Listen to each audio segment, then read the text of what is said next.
ये लाइन लिख लेना। जैन दर्शन में परीक्षा करने की पूरी छूट है, पक्षपात करने की छूट नहीं है। देखो भाई, नाम किसी साधु के विरोधी हैं, नाम किसी पंडित के विरोधी हैं, नाम कोई पढ़ने पढ़ाने के विरोधी हैं।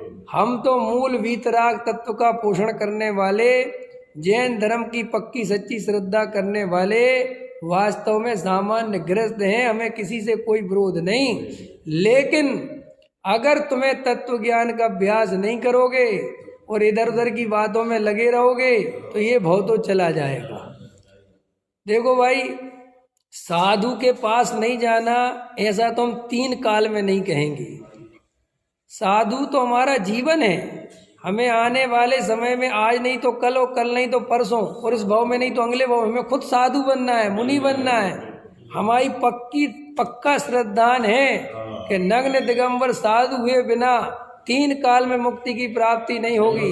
ये हमारी श्रद्धा है। और हम किसी के साधु के पास जाने से तुम्हें रोके तो हमसे बड़ा कोई पापी नहीं, लेकिन हम तुम्हें साधु का सच्चा स्वरूप नहीं बताएं और किसी भी साधु के पास कह चले जाओ तो इससे भी बड़ा कोई पाप नहीं।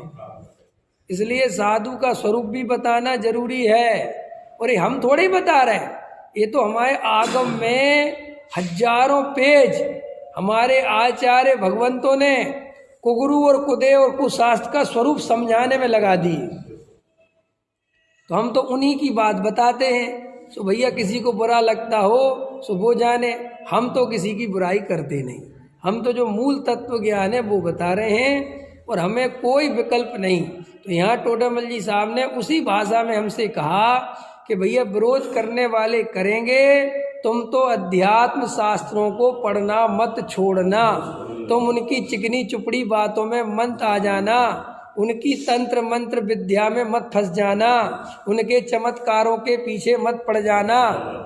क्योंकि जैन धर्म में तंत्र मंत्र की विद्या, चमत्कार की विद्या, इसके लिए कोई स्थान नहीं है। ये सब विद्याएं वो ही करते हैं जिन्हें दूसरों को ठगना होता है। समझ में आया? ये तो ठगों के काम है। चमत्कार दिखाकर नमस्कार करवाते हैं। क्या चमत्कार दिखाकर हम तुम्हें मंत्र देंगे, तुम्हारी सिद्धि हो जाएगी, ये अरे ये तो जैन परिपाटी है ही नहीं, ये तो जैन दर्शन है ही नहीं। और ऐसे जैन दर्शन में भी इस तरीके के मंत्र तंत्र और चमत्कार आदि की बातें करते हैं, सो वे सच्चे गुरु नहीं हो सकते। सावधान रहना। फिर सच्चे गुरु कौन हो सकते हैं?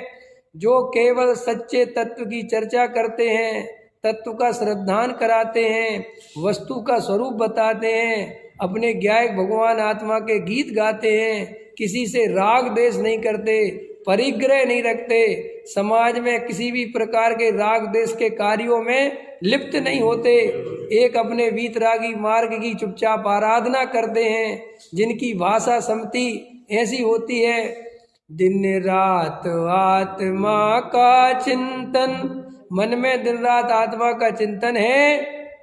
और जब वाणी निकलती है मृदु संभाषण में बही कथन, और उनकी भाषा में निरंतर इस आत्मा की चर्चा निकलती है।